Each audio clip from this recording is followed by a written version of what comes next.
Long before America became an international economic powerhouse in the late 19th century, a generation of visionary inventors gambled on innovations they hoped would bring them riches.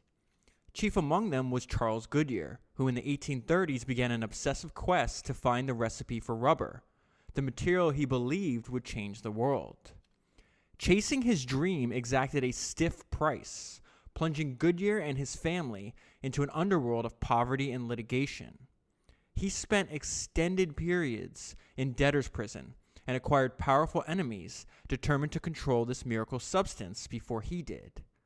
His victory in a dramatic lawsuit argued by Daniel Webster made Goodyear into an American legend, but it never released him from his tragic fixation or relieved the pain it caused those close to him. The Goodyear Story is a fascinating biography that also provides a panoramic view of America at the dawn of its industrial revolution. Drawing on recently discovered archival sources, Richard Korman tells a suspenseful story of scientific experimentation and legal struggle while he vividly portrays one of the godfathers of today's new economy pioneers. Okay, so that is actually from the back cover of the book that I have in my hand, and the one I want to talk to you about, the one I read this week, which was The Goodyear Story, An Inventor's Obsession and the Struggle for a Rubber Monopoly by Richard Korman.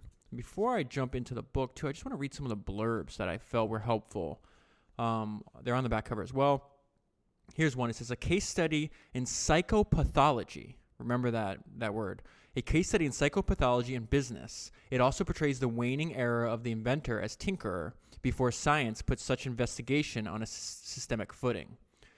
Another one is, although Korman doesn't emphasize it often, his book serves as an inspiration for entrepreneurs of any age. That's a good description of why it's going to be on the podcast. And finally, besides tracing the life of this inspiring entrepreneur, Korman's social history of factory life and debtor's prison in the early to mid 1800s is exceedingly well drawn. I'm going to, instead of starting in his early life, I want to start right before he dies, actually. And there's some excerpts on that take place over a few pages in the prologue that I think give you a good idea, like a good prep to who Charles Goodyear is, or was rather, before we get into his early life and learn about how he basically created what has become one of the largest industries in the world. If you think about all the different uses that we use today for what's termed vulcanized rubber. And that's basically the process that Charles Goodyear invented, and was the basis of his business. All right. So it says this is actually taking place. Let me give you some background here. There's a huge, I would say like it's a huge convention. It's taking place in 1851. It's called the Great Exhibition of 1851. It is in England, and it's where everybody is gathering together to show off like the products they make and the inventions they have.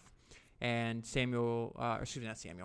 Charles Goodyear is at this convention. So I want to read a little bit about this.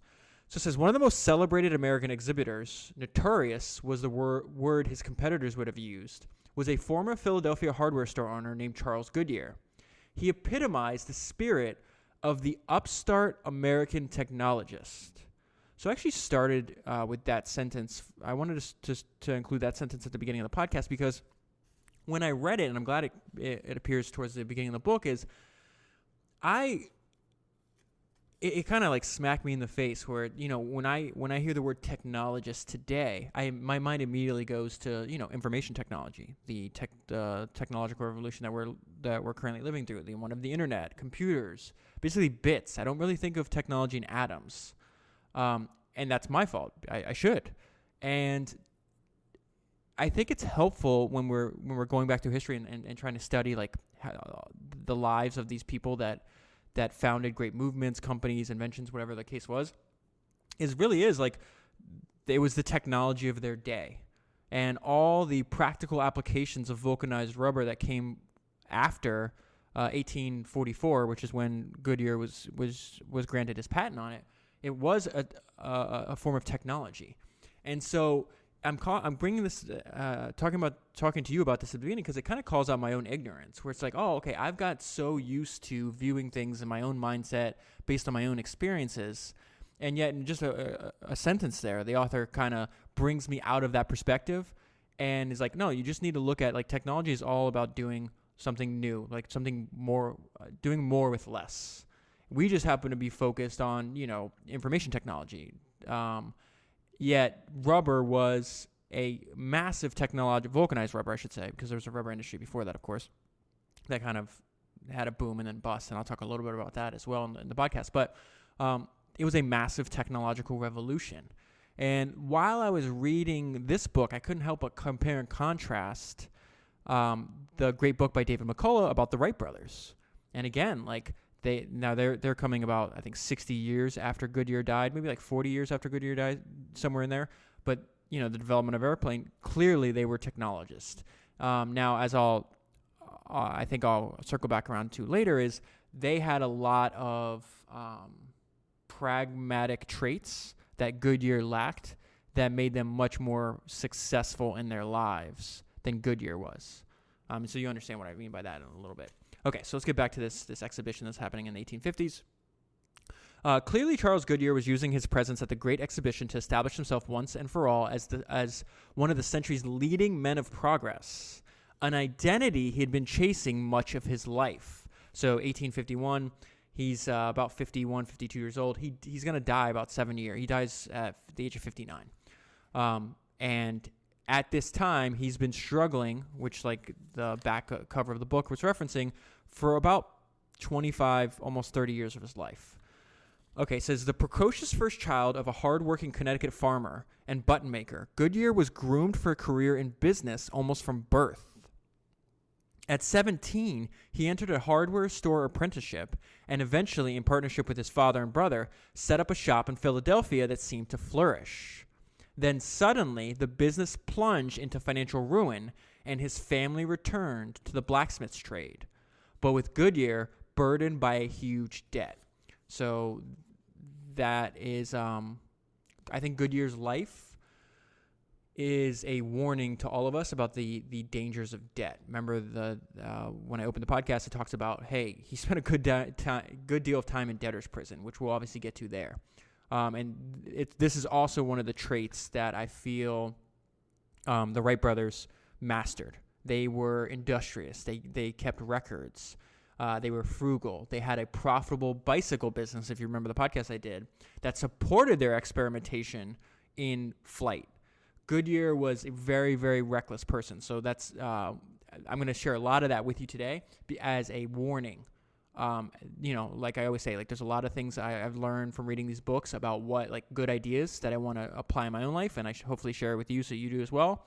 But in almost every example, there's things I learned. It's like, oh, okay, I want to learn from this guy's mistake because I don't want to live the life he had.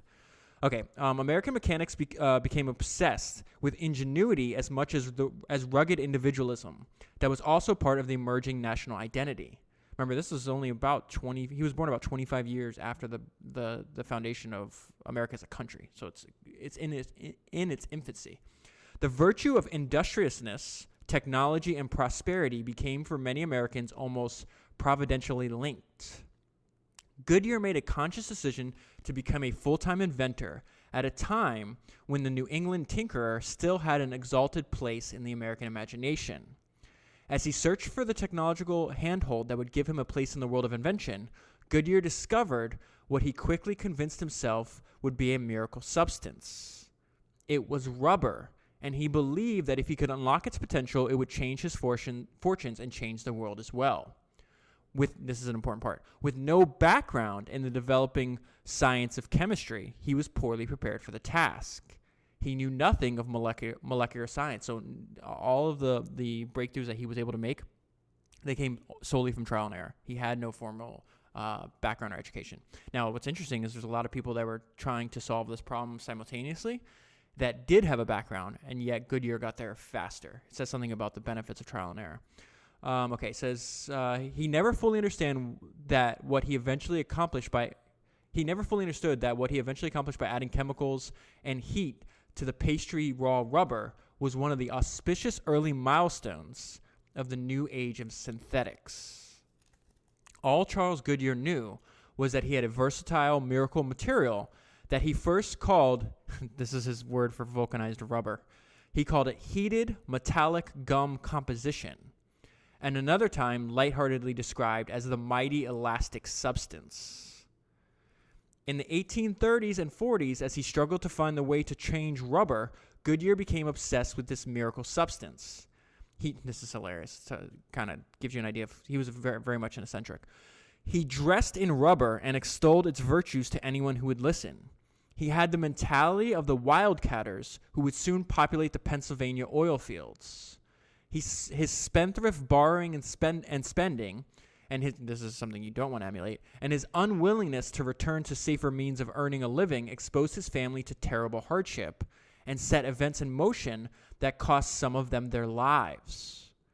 To justify his family's suffering, he rationalized his economic plight, his embarrassments, as people at the time called it, as a test of his Christian faith. Okay, so the author's picking up something very important there, that throughout the book and throughout the life story, he compared himself to the first of all, he's an extremely religious man.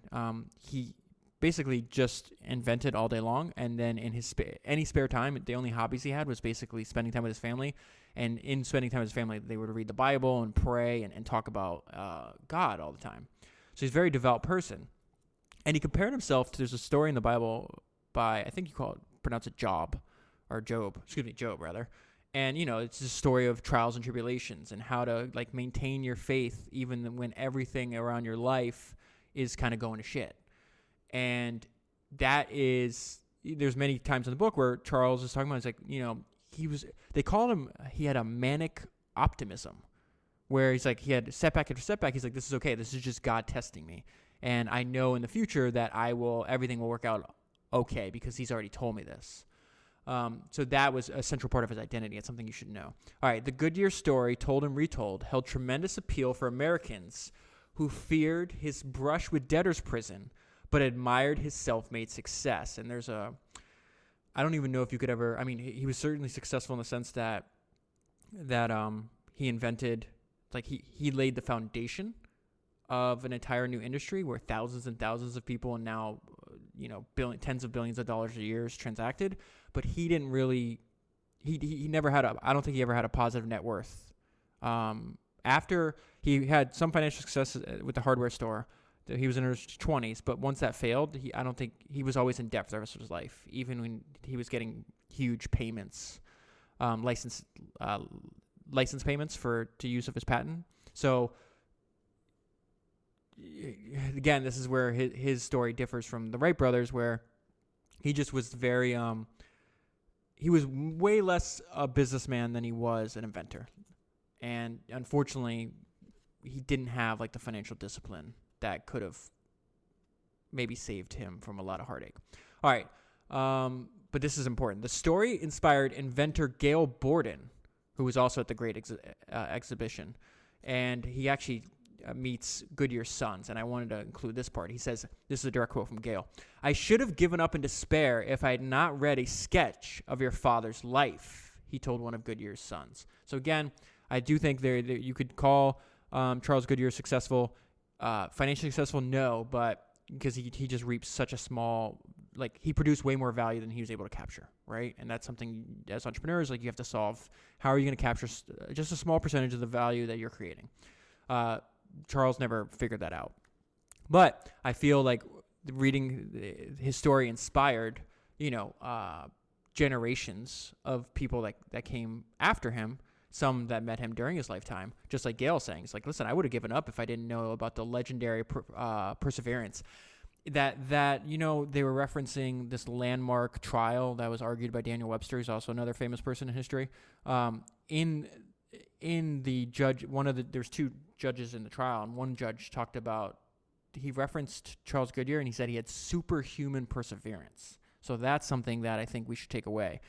And I think that superhuman perseverance, even in the face of financial disaster and death of loved ones close to him, et cetera, is something that is inspiring. I also think that one quote by Gail is a good reason why we're spending so much time, why I'm spending so much time reading these books and you're spending so much time listening to this podcast and hopefully reading some of these books yourself as well. Okay, so real quick, I'm going to end the section here. The once desperate man shambling around in the blistered rubber jacket, this is a callback to his appearance years earlier, had placed himself among the great inventors of his time. His legend would outlive the monopoly that bore his name and his own fluctuating personal fortune. In the end, his name would become synonymous with this heroic, solitary inventor who risked everything for his ideas. He definitely did that. But while almost everyone knew his name and miraculous discovery, few knew the rest of the Goodyear story.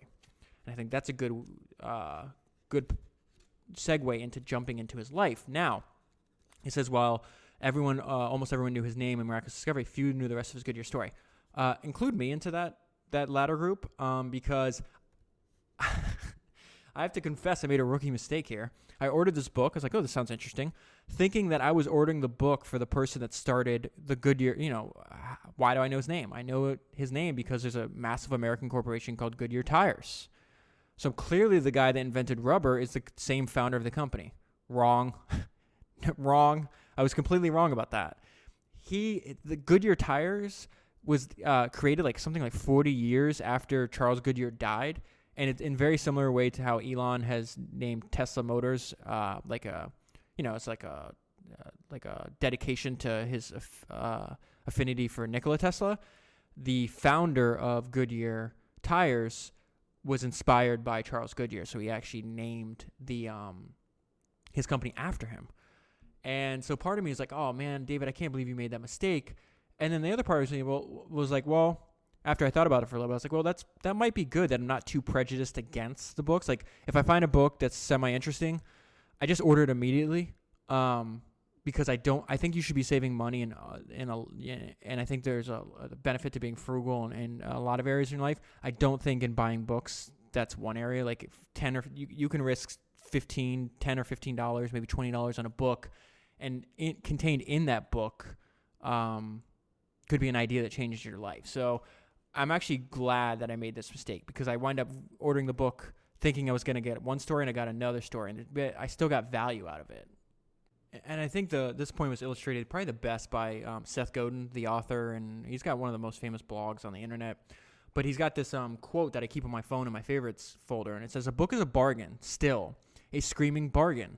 You pay $15-20 and you have something that might change your life. You have something that reminds you 20 years later where you were when you read it." I love buying books.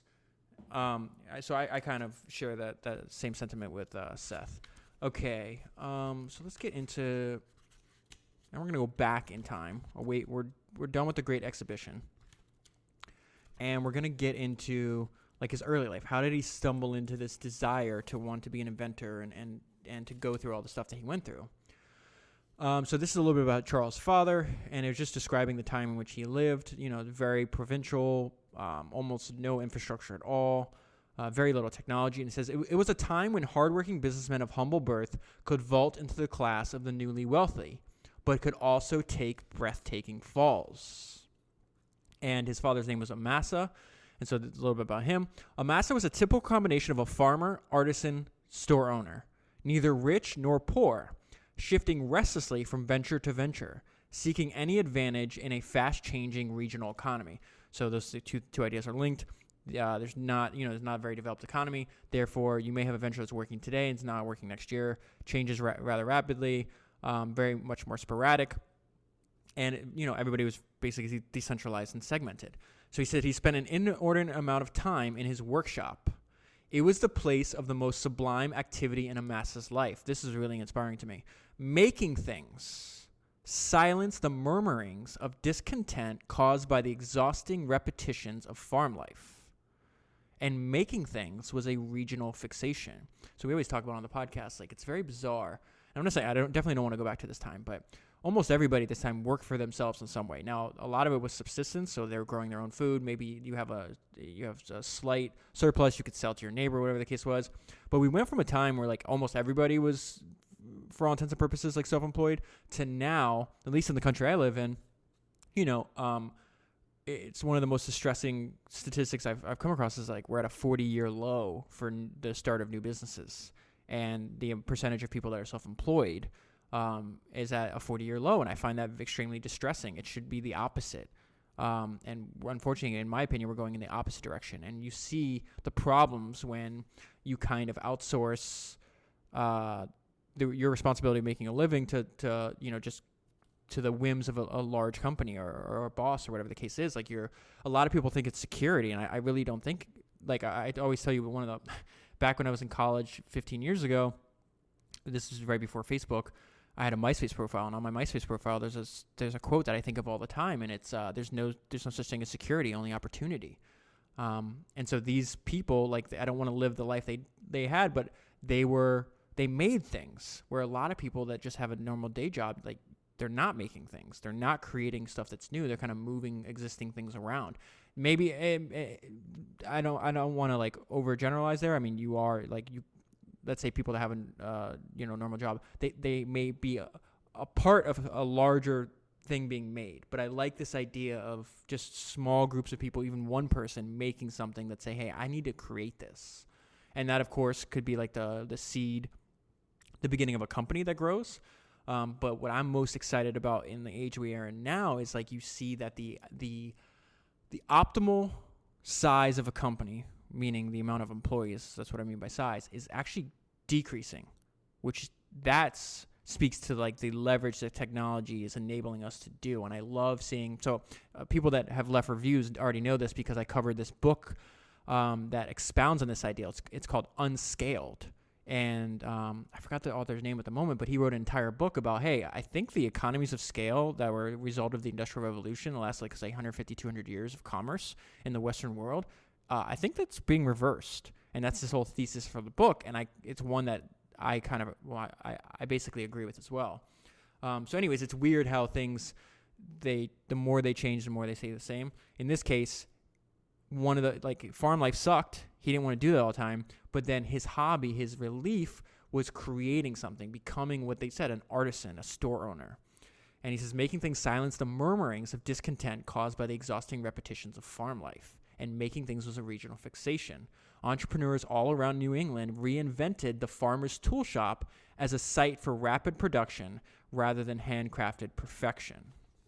So he's already trying to expand. And this is the reason I bring this up is because, one, I found it interesting, and two, this is the beginning of how the family's hardware business that actually brings them, a good amount of prosperity temporarily. Okay, so this is a little bit about Charles' personality, his father's personality, and then opportunity. His father lacked some of the worldly knowledge and the never-ending stream of new ideas his son seemed to possess. So how old is Goodyear at this time? I think he's a teenager. Yeah, I'm pretty sure he's a teenager. Let's see. Yeah, this is in the 18 teens, so he's a teenager because he's born in 1800. Charles has a bunch of ideas that his father doesn't, and then this is this is Charles' personality as seen through his tutor, this guy named DeForest, who actually becomes one of his lifelong friends and largest person that loans Charles money so he can do his business, the rubber business later on. But it says DeForest found Goodyear ridiculous, boastful, and unrealistic. But he also was delighted in the boy's precocity and the way he easily mastered his lessons and had so much to say about the world around him. Goodyear had a far more active imagination and the ability to articulate his ideas with passion and humor and wordplay. That was probably his greatest trait. He was extremely charismatic. Some could say he exaggerated, or some would say he exaggerated. Other people say he would lie, but he could sell you easily. And I think having the ability for sales is one of the most important skills I think needed moving forward in the economy that we're in and in the world that we're in. And Charles definitely had that. And the unfortunate part, he used the sales to go deeper into debt because he kept borrowing money from people as opposed to selling his invention. I think one would have made him rich and the other undoubtedly made him poor. Okay, it says Charles' own ambitions drew him to merchandising and trade and to the larger world of the metropolis. So he's like, listen, we live in this tiny little town, and I don't even know if it's in Connecticut now. I don't even know if Connecticut was a thing back then. but he moves to Philadelphia. He does a 5-year apprenticeship. So he does a 5-year apprenticeship at Rogers and Brothers, an importer of English hardware. Says Charles worked 10 to 12 hours a day, 6 days a week, learning the basics of retailing and importing in a way he never could have in, I think he pronounced it Naugatuck, but Naugatuck's just this tiny town he lived in.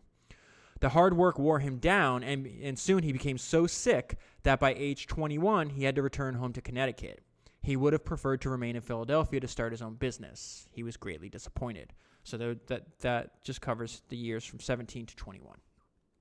Okay, so it says, this tells you a little about the inner workings of Charles' family at the time, and I have an idea that it's probably the inner workings of a lot of families in the area at the time. It says, business was the deeper framework in which everything functioned.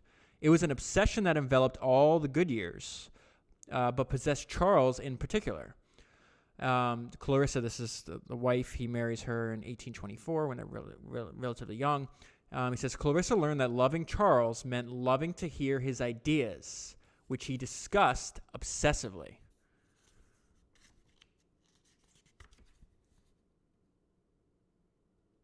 Oh, so he actually has, and so he's talking about he's obsessed with his ideas. He comes with a great idea. So remember, he just did about a 4 to 5 year apprenticeship at a hardware store in Philadelphia. And in this time, this was after the War of 1812. So the hardware at the time in the American colonies, or I guess it had to be imported from Britain, right? But Americans had already fought the British on American soil twice by this time. So there was kind of like a xenophobia, like a racism, if you will, or whatever term you want to put on it, where like no, us versus them, tribalism streak going through here. Where we're like, basically screw the British, screw the English. Like, we hate these people. They've killed, we spilled blood with them twice. So he comes up with a really good idea that gives him an advantage, a temporary advantage, but an advantage nonetheless. And he's like, what if we just say we're going to open a hardware store and we're going to say we're only going to sell domestic-made hardware? Like, there was no such thing at the time. All the hardware stores you'd go in and you'd inevitably be giving people you hate, or the people they hate at the time, British people more money, or British companies rather, more money. And so he had a really good idea, but the problem is, as we've seen book after book, podcast after podcast, is he over-leverages himself. And, being over-leveraged to debt is not something new in human history. This has been going on for centuries, and it always leads to the same outcome. It's like we have to constantly relearn the same issue over and over again. And the quote I've been saying in a lot of podcasts lately that comes from one of the guys that made over $1 billion. He was featured in Michael Lewis's Big Short. Like, a lot of people mistake leverage for genius. They're not the same thing. And so he's over leveraged, and they're going to do well, and then they're going to be thrown into poverty. All right, so Charles soon expanded operations into several states. These are the domestic-only hardware stores. And according to Goodyear, his family earned a handsome fortune. And like the dry goods businesses, domestic hardware sales soon became a constantly increasing department of trade. It will be remembered by many hardware men of the present day, Charles wrote 2 decades later, that from 1826 to 1830, the inventor was known in our commercial cities to be the pioneer in domestic hardware and occupied a position in business every way desirable. The fullness of Goodyear's late 20s as an innovative, wealthy merchant and a happy husband and father. So that's a description there. Okay, so I need to stop. There's 2 things. A lot of these quotes that we get from Charles about himself came from like this autobiography that he wrote later on, about 2 decades after the events that I'm in now. And it's really weird because he wrote it himself, but he refers to himself in the third person. And so that quote where he's like, the inventor was known in our commercial cities to be the pioneer in domestic hardware. He's talking about himself. But in the book, this is why I love misfits, because they're just so weird. They make life interesting. The inventor is himself. So he that's how he references himself in his own autobiography. And it's quoted a lot in the book I have in my hand. And just, I don't know, it's funny. It makes me laugh. So this is kind of funny. This is like the early version of like angel investing, but this is the version of angel investing in the 1800s. Charles' enterprising nature was fully engaged. He became a partner in 2 new inventions patented by some other inventors. So I'll skip what it is because they both fail. But it says each new idea and each new opportunity cried out to be exploited. He was grateful for what he had, but also vexed whenever he saw new opportunities slipping away. This effort to seize the main chance, in fact, was to prove the undoing of his first business career. So it says by expanding. Okay, so you see what he's doing here? He's inventing. He claims this invention of like the pioneer in domestic hardware is what he's calling himself. He's producing profits. Part of the way he's juicing some of his profits, though, is this is before the Civil War. So he's extending credit to farmers in the South that have these huge plantations to buy domestic-made hardware, American-made hardware from him. And the problem is he's extending so much credit and then expanding his business at the same time. Now, what's going to happen when he's over-leveraged himself if there's let's say a financial panic, which happens all the time throughout human history and has happened in our past and will certainly happen in the future? Well, what do you think is going to happen when he's counting on these receivables being paid and expanding at a pace where basically the company has no savings, no buffer? Well, a panic comes along and the southern farmers stop paying him. And that's it. That's the end of his wealthy 20s. And this is actually the high point of his economic, as far as like net worth. This is the highest. This is the best he does for the rest of his life. So it says, by expanding, granting credit to the southern farmers, and investing in real estate inventions, Goodyear tied up the cash generated by his hardware store. No, big mistake there, Charles. When trouble struck, there was no cushion. That's it. It's a Reynolds wrap for Charles Goodyear and his entire family, and it's just devastating what happens. But at the same time, it's also like, again, I want to compare and contrast Charles Goodyear to the Wright brothers. Like, they would never do that. They took profit from their bicycle shop. They were extremely industrious, extremely frugal, did everything themselves, and they did not overextend themselves. That way they could actually reap the benefits of their invention, even though, they made, I think when, I can't remember which one died first. I think Wilbur, Orville, I think, was the one that survived. But anyways, his net worth at the time was around $10 million. Certainly not like Vanderbilt level, Roosevelt, Rockefeller level, but not poor by any means. Like, very comfortable life, successful financially. Goodyear never even gets anywhere close to that. So again, it's also his own fault. This is a dumb idea. You took your money instead of saving it for bad times that inevitably come. He's, angel investing. Those inventions don't work out. He's speculating in real estate. That real estate bubble pops. And then he's granting credit, and his hardware stores go out of business. So it says, this is the beginning when he starts getting arrested, and they have debtors prisons at the time. This meant they had to pledge to pay debt holders in several states in order to avoid arrest and imprisonment. That's something that he has to deal with for about 30 years of his life. He even goes to debtor's prison in Europe a few years before he dies. So it says, so the note I left myself on the next page is a hell of a sentence, which I'm going to read to you in a minute, crushing failure, and then debtor's prison. And this is the hell of a sentence. Step by step, creditors dismantled all signs of their earlier prosperity. So that's what happens when you play around with debt. That you think humans in their unbounded hubris think that they can master something that, ancients have been warning us to avoid for thousands of years. Literally thousands of years, you have humans saying, hey, this is what happens. You get in debt. You start to become essentially like a slave. Oh, they basically have control over you. And it's been weird to live through a time where I think to paper over the paltry economic growth that we've had, at least in the country that I've lived in, we've kind of papered over the fact that the U.S. economy is not growing like it did in the 40s and 50s after World War II. That kind of sputtered out, and now we're just papering it over with debt. And we're acting like this is normal. And then we see what happens, 10, 12, let's see, the time I'm recording this, 10, 12 years ago, when these inevitably the amount of debt we rack up has to be paid back. So it's just, again, something that we want to avoid. And we're kind of learning that through all the experiences of these different entrepreneurs, the ones, unfortunately, that have to deal with this. And it says, so for Amasa and Cynthia, that's his parents' eldest son, the man who considered his business visionary, the fall may have been hardest of all. Charles had led his family to disaster and rightfully assumed the remaining unpaid debt of about $12,000. So it's important to know when I throw out numbers, $12,000 means something different to us today than it did in the 1830s. The way it made sense to me is like the average job at this time would pay about $500 a year. So that kind of puts into context when we get into how much debt. And he winds up having hundreds of thousands of dollars of debt throughout his life.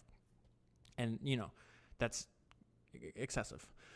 And then the book gives a great description. It was like starting life at age 30, owing a fortune it would take a lifetime to repay. Because what would that would be about 24 years of the average person's salary. No ordinary trait, and then his decision. I mean, again, part of me admires the way he had like skin in the game where he would accept risks, but it's also like, I don't know if I'd do that same thing if you dig that hole that big. So it says, and what I mean by that, here's a sentence. No ordinary trade or profession could overcome so heavy a debt. So Charles decided he would make a profession of invention. Striking it rich by inventing was a wild form of speculation as any that existed at the time. So he starts trying to invent. He was really good with metals since they made hardware. And he just accidentally stumbles into what becomes his life work and says the rubber business had pretty much ruined anyone who had hitched his hopes to it. But Charles Goodyear knew little of this when he stumbled upon his new fixation. Years later, he would consider himself blessed by ignorance. So that has definitely happened, where a lot of people will make innovations in fields, not because they're experts, but because they're ignorant. They don't know what they can't do. Roxbury, India Rubber Company shop in New York is where he discovers this. He's visiting it. That's where he discovers what's happening with rubber. So let me stop here and tell you what's going on. So there was like a massive bubble in rubber about, I think, 10 years before the time in the book, somewhere around there. And they're like, oh my God, this is a miracle. It's a miracle substance. It can be used for all manufactured all kinds of different products. It's elastic. It's waterproof.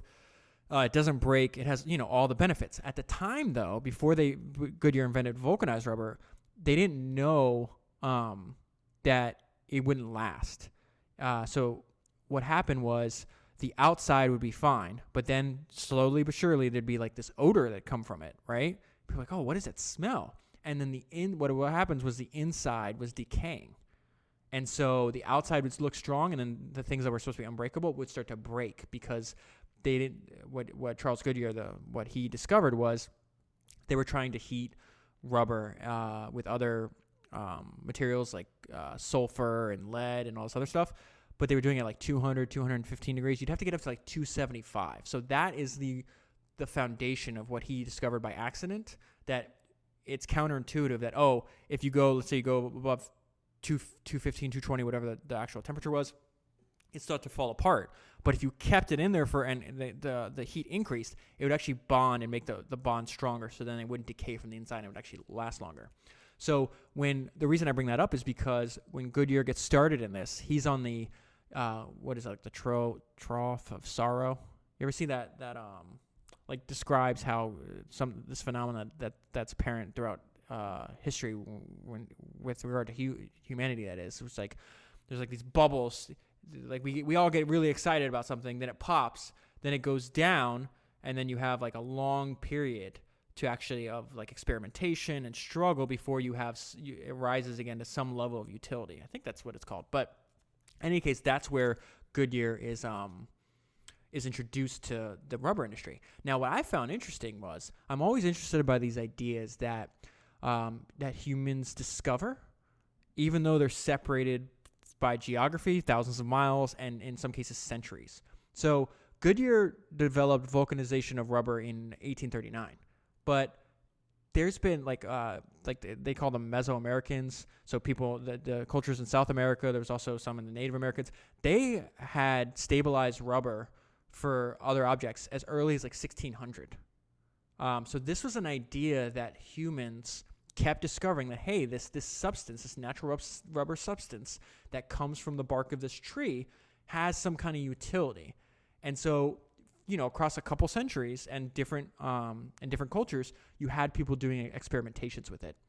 It wasn't until Goodyear had the final, figured out the final piece of the puzzle that was missing, which is heating it at a higher temperature, that it was actually like the modern rubber industry was born. And just look around, like how much of your life is affected by the work of Goodyear and others. Like the tires in your car came from that. The bottom of your shoes are probably rubber. There's one of the main reasons that Goodyear kept persevering is because he was convinced that he would save thousands of souls, is how he called it. Because at the time, anytime like a ship would sink, remember this is 1800s, how people were getting to and fro, and they would drown. And he's like, and he'd work himself to a state of exhaustion. He had lead poisoning, which is another story. But he kept not yelling, but he kept telling his wife, like, I can't rest because these souls are dying and I could save them. So rubber life preservers. So now he's visiting this company in New York, and he says the agent in the store told Goodyear that he should try to improve the rubber itself, and that all the rubber companies that had sprung up were doomed to failure soon. Goodyear was surprised that this wonder substance had baffled all the efforts of chemists and manufacturers. Although he did not know it, he had discovered his life work. He immediately began to experiment applying substances to the rubber, searching for a way to cure it and make it insensible to climatic extremes. He even worked on his experiments during the time he spent in debtor's prison. So that the climatic extremes, so if it was too hot outside, it would melt, and if the climate was too cold and rubber was left outside, it would crack. So there's something I repeat so much in my personal life that's become kind of like a running joke between me and some friends. And like when you're presented with an obstacle in life, I'm like, I say this I say it like tongue in cheek and kind of in jest, but it is really true. Like you just need the twin attributes of a positive mental attitude and perseverance. And as long as you have those two, you kind of solve that. And it doesn't even have to be a big problem. It can be like you can't beat a stage in a video game. Like, but I do think that there is something superhuman about Goodyear's perseverance and his optimism. So here's a little bit about that.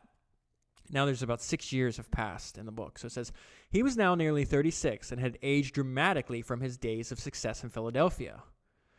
So now William DeForest, the guy that was his tutor, his successful person, comes to visit him.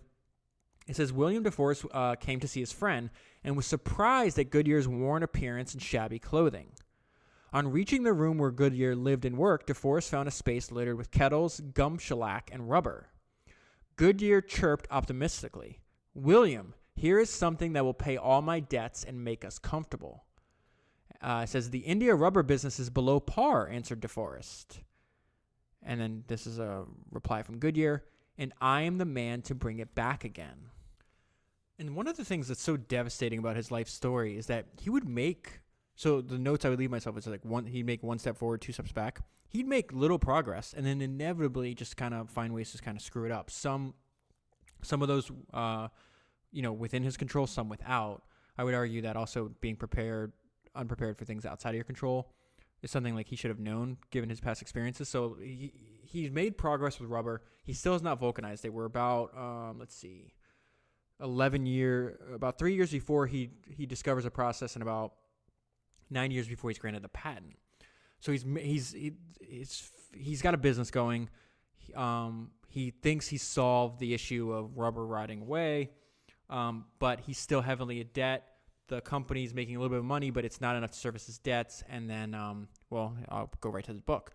Just as the little business was getting on its feet, in 1836, another panic and financial depression, deeper and longer lasting than its predecessors, once again brought the U.S. economy to its knees. The national economy unraveled, and 618 banks failed. 39,000 people became insolvent debtors, which means they could be put in prison. Hunger was rampant. The person funding so this guy named Ballard was funding Charles's business and Charles's living expenses for his family. So Ballard sustained significant losses and not only withdrew further funding from Goodyear, but also asked him to pay back some of the money that he already advanced him. Of course, he wasn't able to. The Goodyears once again lapsed into wretched subsistence. Charles would take the ferry trip to Manhattan with cups or spoons or other family possessions in his pockets, hoping to pawn them in a city. And this pawning of personal items is something that he does now and he does constantly throughout his life. His brother Robert and Robert's wife and 4 children moved in so that both families could share Robert's furniture. Goodyear's parents also joined them, crowding the little salt box cottage near the factory. So he has a factory in Staten Island where he's making all this rubber. On the grounds is this tiny little house, and now he's living there. Charles has got a bunch of kids, a wife. So let's say there's probably 10 to 12 people in this little house. Clarissa, this is Charles's wife, reminded the children to be grateful for what they had and to trust the future would be better. The discipline the family was suffering, she told them, was probably because they'd been uncharitable toward the poor, and now they knew what poverty was like. So a lot of this was like, they filtered a lot of what was happening through religious, like their religious beliefs. So okay, well, we must have done something wrong in the past. Now we're being punished. Let's what's the word? Attain for our sins, I think is the phrase they use. And it'll be better in the future. Okay. At one point, and this is a great one-sentence summary of where they're at. At one point, the family said to have counted its only asset as a set of teacups that were worth 50 cents. So what I'm describing to you here, I mean, you're talking about the majority of his life is how he lived through this. After he wins that trial where Daniel Webster basically defended his patent in U.S. court, he was able to at least have like a room in your house and like a doctor because he suffered from gout, and he had Goodyear gave his life for this industry, if you really think about it, because he was one of the few people that were mixing lead in with sulfur and rubber, and he thought lead was a key. Turns out I don't even think it was necessary for the process. Well, as you probably know by now, like if you like, he's touching lead all day, it would absorb into his body and got in his bloodstream. So he suffered from lead poisoning. He dies at 59 years old. He had gout. He had all kinds of issues. He'd have the lead poisoning would lead to aches and pains in his joints where he wouldn't be able to get out of bed for 5 or 6 days. So it's just a tortuous existence, and yet through everything, that's obviously a negative. But what I found so inspiring is he would refuse to give up. So this is an example of one step forward. A few years later, he has another benefactor, this guy named Eli, and they open an actual shop. And it says sales at Goodyear and Eli's it's called Fancy Rubber Establishment picked up. In addition to and this is some of the stuff they were selling, in addition to the rubber-coated fabric goods, such as coats, carpets, and capes. Who's wearing capes, by the way? Goodyear and Eli sold rubber or rubber-coated bathtubs, life preservers, and mail bags. And it says, this is Goodyear, again, in his autobiography where he's referring to himself, the prejudices of the public gave away. Goodyear later wrote, and he described his fortunes at this time as altogether in the ascendant. So they were talking about that boom and bust cycle I was describing earlier. The people would spend all this money on rubber goods, and then eventually they would like decay or start smelling. So you'd have people that would go in their backyard and have to burn all the stuff they paid for because the smell was so odious. So it took a while for people like, okay, I'll give this another try. And then this is a description of his business. But patent licenses still paid more bills in the Goodyear home than did retail sales. Now, he had a series of patents. I don't even know how many in his life. Probably 100 or something like that. Maybe less. But the only really important patent was the one that made all the difference was the one that he's granted in 1844. So we're still... that's not the patent they're referencing, but gives you, the reason I include that sentence is that gives you an idea of what his business was centered around. Yeah, he would manufacture some of these. The store really didn't make too much money, but most of the revenue his business came from licensing the patents for other businesses to make rubber goods and sell those rubber goods. And then he also set up another business that would, with attorneys where they would just go after people infringing his patents. So they had basically 2 businesses for the bulk of his life. I guess not the bulk of his life, the last few remaining years of his life, I should say. Okay, so that's one step forward. He's got this little business going on. He's making a little bit in patent licensing, and inevitably, a few pages later, 2 steps back. So it says... So what had been represented to the public as a revolutionary discovery was actually a continuation of a previous failure. So what's happening is realized, oh no, like I did not actually solve. He had not solved the vulcanization problem yet. So he's saying, yeah, remember back when we had all these problems with rubber, I now have this new process, I've patented it, and I've now solved it. All that did was delay the decay and the odor and all that other stuff. So it says it was just a continuation of the previous failure. So he shut down his factory. He tried to get money from his acid. It was the process that he patented was acid gas. He thought it's called the acid gas process. So he tried to get money from his licensees, but they were disgusted by his failed mail bags and felt that they had already licensed a useless process, which is an accurate description. Failed mail bags. What he's talking about is Goodyear won a contract with the U.S. Postal Service to replace their leather and cloth mailbags with ones that were waterproof and that would last forever. And he thought he could do that and then realized, oh, wait, this process that I thought I invented was just delaying the inevitable. It says friends implored Goodyear to give up. This is an important part, actually. Durable rubber, they said, was a thing no more to be realized than perpetual motion. There was no reason to believe he would ever succeed. His renewed income now cut off, Goodyear once again pawned his belongings and watched in dismay as those close to him suffered from their connection to his obsessive quest. So, again, that's the dichotomy between manic optimism, right? Like, he wound up being right. It just took 20 years to realize that it was right. So, his critics at this time were actually incorrect, but they were correct at that time, which is even harder to press on when you think you're right, but there's no evidence that you're right. I don't even know how to reconcile that, other than just to bring it to your attention that, there's, in his case, like, he was correct. So quitting, I don't even know if this is the right sentence, but or thought, but like, quitting, I guess it is. Like, quitting would have been the wrong move. Maybe I try to think of like, what would I have done in this situation, without using just the benefit of hindsight, but maybe like continue your experimentation at night and work. Like, he has a trade. He's a blacksmith. He can manufacture. You won't be wealthy, but he could pay the bills. He would owe a lot more. He would own a lot more things than not having a house and just having teacups, So I don't know. Maybe that's what I would have done. Maybe I would say, hey, do your trade during the day and maybe do your experimentation at night. But he wasn't wired like that. He had no hobbies. The book talks about how he'd constantly be doing experimentation where he would just experiment throughout the night and just fall asleep at the factory. And so he'd spend like more than half nights away from his family just because he was just such an obsessive personality. So maybe it's an obsessive person like that couldn't do it part-time. All right. So it says, but now Charles' father and his wife, so Clarissa, Charles' wife, and then his father, Massa, are pissed. And they rise up in rebellion. It says they demand that Charles stop spending money on rubber and return to hardware in the blacksmith trade. They had had enough of the privations and humiliations that rubber had brought them.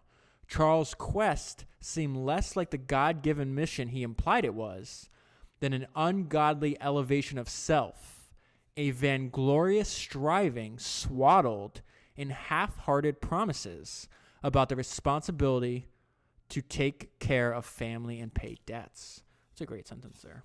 Great writing by the author. So he doesn't listen to them. He continues on. This is something about his personality that I found interesting. It's kind of a manifestation of what the author calls his manic optimism. And from the moment he believed the breakthrough that had eluded him so long was now a real probability, he brought the whole power of his mind to bear on it. He talked of little, but heated rubber. This is the beginning of realizing, oh, I've actually made a breakthrough here. He was still penniless and borrowing from friends, but more than ever, he felt rich in prospect. And I included that part because in the book, it talks about, he says over and over again, listen, I am meant to be a wealthy person. I'm just temporarily poor. So that's again one of the attributes I think is worth emulating. This belief in yourself that you'll figure it out. That like I'm operating without a safety net that looks like it's dangerous to other people, but I know I'll do it. Now, does he ever reach that goal? No. But I think to reach that goal, you must have a belief first. So it's not like you might not be able to have one without the other. I guess you could, but there's just something about the one thing that sustained, I guess, let me rephrase that. The one thing that sustains Charles throughout his life is this rabid and unrelenting belief in himself. And maybe that in his case, he thought it was God-given. Maybe it was just his way of saying, hey, like I want to live the life that I have like pictured in my mind, and I'm willing to go about and put things in motion to capture it and to make that vision an actual reality. So this is the state of the Goodyear family in 1940. Goodyear's manic optimism evaporated. All the money had gone into experiments. That meant the adults and children in his family had to scrounge for food and fuel again, gathering wood wherever they could. Goodyear himself hunted the local streams for turtles and bullfrogs for Clarissa to cook, and he borrowed small amounts anywhere he could. How he subsisted at this period, he later wrote of himself in the third person, charity alone can tell.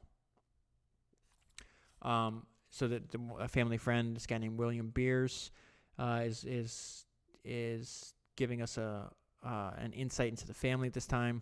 Beers remembers seeing tears in the eyes of Amasa, this is Charles's dad, when the old man explained that the Goodyears had once been rich. And so this depth of poverty they're in between. That's in 1940. He discovers the process in 1938 to 1939. But in between the time he discovers it and the time he's actually able to patent it is some of the toughest times in his life. And that's about a 5 to 6 year period. And that's where we're at in the story right now. Now it says the author references like his manic optimism evaporated. It evaporated temporarily. It never evaporates till he dies, but during this period, he had superhuman perseverance, but he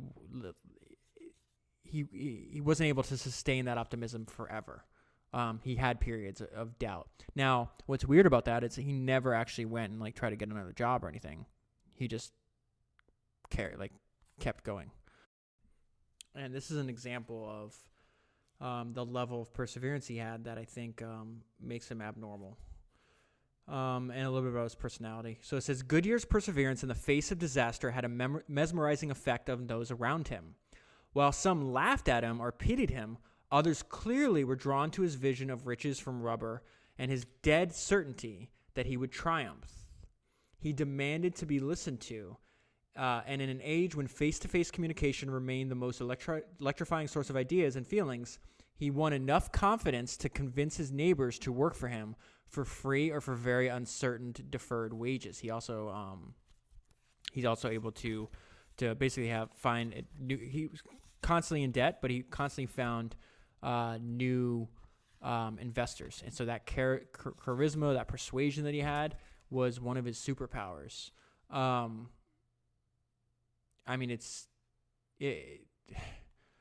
It's devastating because what they're talking about, he still persevered. They're talking about the fact that he was in poverty at the time. His father, brother, and brother's wife, and then his brother's wife and child got so mad at him about leading because they all followed him, they followed kind of his lead. And they one day they're like, forget it, we're done with the rubber industry. We're going to go into business. We're going into the pineapple trade, okay? And we're going to charter a boat. We're going to go down to Florida from New England. We're going to collect pineapples. We're going to bring them back. And in one trip, we'll make enough money to take the entire family out of poverty. What happens is his father goes down there, his brother, his brother's wife, and his brother's 3-year-old child down there. They go to Florida at the time. It's just swampland. And they catch malaria, and they all die. And then he's left to take care of his mother, who just lost her husband and her son and her daughter-in-law and her grandchild. And then his other brother dies, and he has to take care of his kids too. And then something I like, it says Goodyear's perseverance in the face of disaster had a mesmerizing effect. he outlived like 4 of his kids. At the time, it was very common for. They talk about in the book how like they wouldn't develop emotional attachments to infants because they didn't trust that they'd survive childhood. And, sometimes he had like a newborn die after a month or two. His son died at 3 years old. And there's no way I could read that part because I would start crying. Just because, you immediately start thinking about your own child. But, I mean, the trials and tribulations this guy dealt with is just, it's unfathomable to have to deal with this. And then he winds up outliving 4 or 5 of his kids, his wife, his father, and 2 of his brothers. And he only dies at 59. So that kind of tells you the circumstances at the time.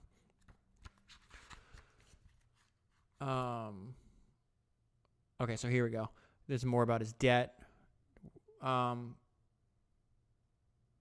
He says his avalanche of debt had grown to $59,000, many times the average laborer's lifetime earning capacity. A laborer's salary was below $500 per year at the time. He keeps getting put into prison, and so they're actually the invention of or the passage of the bankruptcy law happens around this time. So he takes advantage of that. He claims bankruptcy for around that amount. And he says he later wrote on that he never had cause to regret his decision to file for bankruptcy protection because soon his invention began to be appreciated. So through all the heartache that he's going through, he actually secures the patent that he's been working for nearly all his life. And he wasn't able to do that unless he claimed bankruptcy and kind of stopped being put in jail. And so it's one of the most famous patents of all time. It's patent number 3,633. And it says, this is how he looked at patents. He says, as with others of his time, he understood that patents, like ideas, were a species of speculation rather than the culmination of proven design. I never thought about it like that before. A patent was just another milestone in a sharp-elbowed marathon heading toward the ultimate goal, the creation of a sellable process. Once a process was discovered, the idea was to build a high legal barbed wire fence around it as the government would allow. So that's basically describing the business strategy that Charles was pursuing. And it says, Goodyear felt some relief that patent number 3,633 was now safely in hand. He named the new substance metallic gum elastic composition, and he touted its durability. Eventually, there's another guy in this story that is in some ways is like a more advanced Goodyear in the rubber industry. He's in England. His name's Hancock, and there's actually a book. I think it's titled like Goodyear, Hancock, and the fight for the rubber monopoly or something like that. I actually have it on my I saved it on Amazon just in case I do get the book later on, because it's another way to learn about Goodyear. But I think Hancock was a much more successful entrepreneur. So I think if I do read that book, I would do it through the lens of trying to learn about the strategies that Hancock utilized to build a much more successful business in the rubber industry than Goodyear did. But anyways, he came up with the idea of vulcanization, that term. So Goodyear is calling it metallic gum elastic composition. Eventually, he's like, oh, vulcanization's better. So he starts referring to it as vulcanized rubber. And he constantly updates this patent, which is actually upheld through several different trials. But Hancock does beat him in England, where Goodyear tries to force his patent. Hancock wins and makes sure that Goodyear never sees a cent from his rubber patent in England. Which was actually interesting. It's in the book too, but I skipped over that part. Okay, so finally, now he is 1944. Let's see, he's 44 years old. He's going to die in about, less than 16 years from here.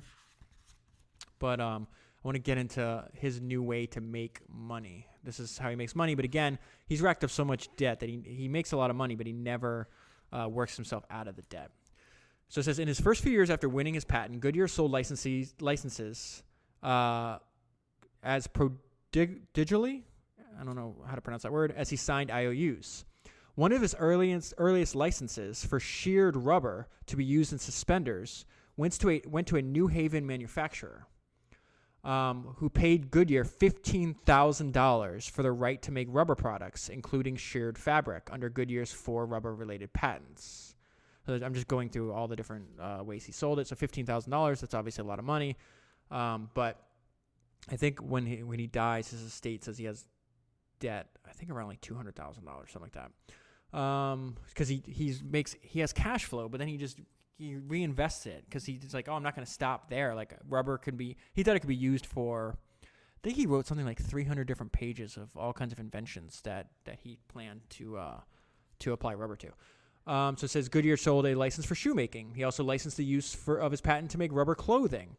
Altogether, 9 companies had licensed his patents by 1845. Although Goodyear took in considerable sums of money, so I just kind of ran over my own where I was going. Although Goodyear took in considerable sums of money, he spent heavily on experiments and on servicing existing debts. His wealth was theoretical. His debt was real. Patent number 3633 had put him into a new field of operation. Now he was not only able to license the technology protected by his patent, but he also could tap another potential source of income by pursuing infringers. Attorney Judson, that's the guy's last name, stepped in to fill the need for legal services that Goodyear now required on an ongoing basis. Still living on and spending borrowed money, Goodyear had no immediate way to pay for Judson's services.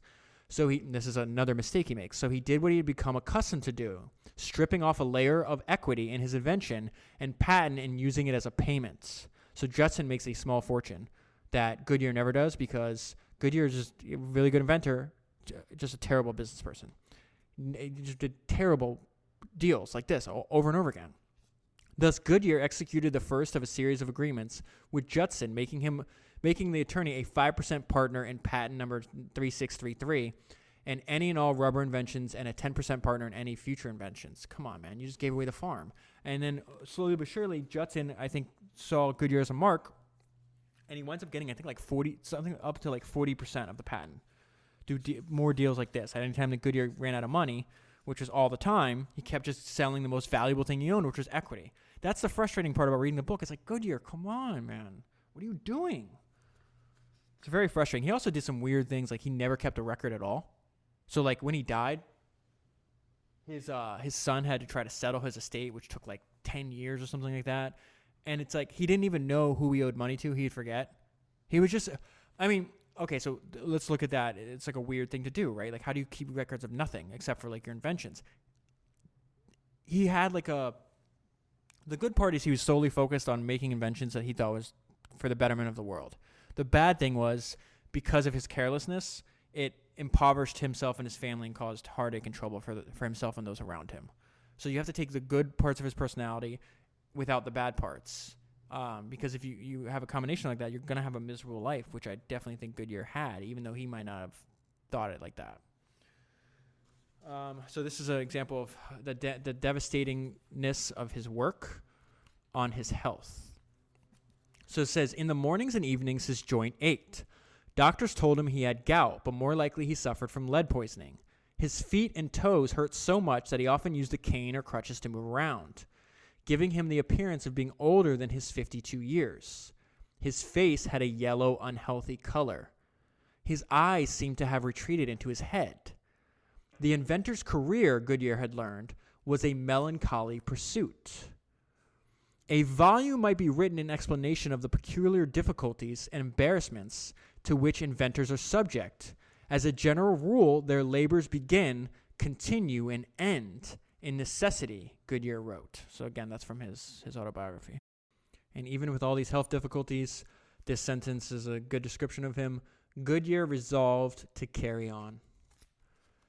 And finally, I just want to close on one part because, and I was tempted to start the podcast with this one, but this is why he did what he did.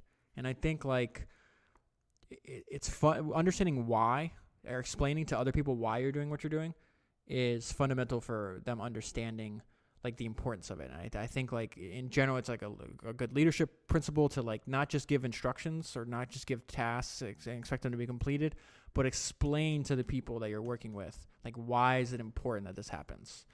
And to that end, I think it's important for us to be able to understand why and who Goodyear was when you understand how he approaches, why do this? Because, you got a book that's 200-something pages of just torture. And it says, all the licensees urged Goodyear to put some money in his pocket while he could by sticking to line extensions of existing products. So, be pragmatic, right? As he later wrote in third person, with kind intentions, no doubt, they, together with his other friends, earnestly depreciated his devoting more time or money to experiments and constantly urged him to turn his attention to obtaining compensation from the branches already established.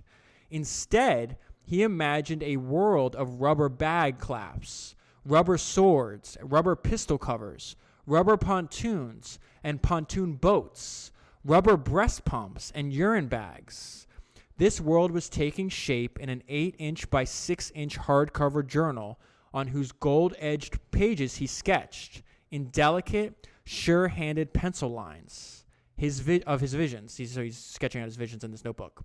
Rubber inflatable invalid cushions, baby jumpers and swings, fetlock fenders. I don't even know what that is. For horses and footback tubs.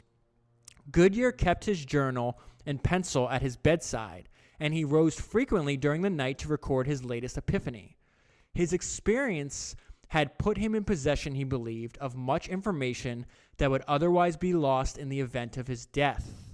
If he died anytime soon, hospital patients and invalids might never lie down to rest in a rubber air or waterbed.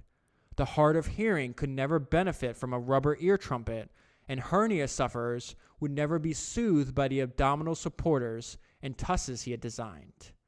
He worked to record his vision so that these benefits would outlive him. And I think the framing of his life's work and making it bigger than just himself, at least to my understanding from reading the book, was a very important part of how he could continue on and suffer poverty, ill health, the death of those around him, and not give up and not just collapse and quit. And when I'm sitting here thinking about what are my final takeaways from this book, it's of having a larger mission in life, that helps you get through the inevitable ups and downs that you're going to have. All right, and that's where I'll end it. If you want to read the full story and support the podcast at the same time, look at the link that's in the show notes. Oh, they just started doing construction right next to my apartment, so you might be hearing that. My apologies.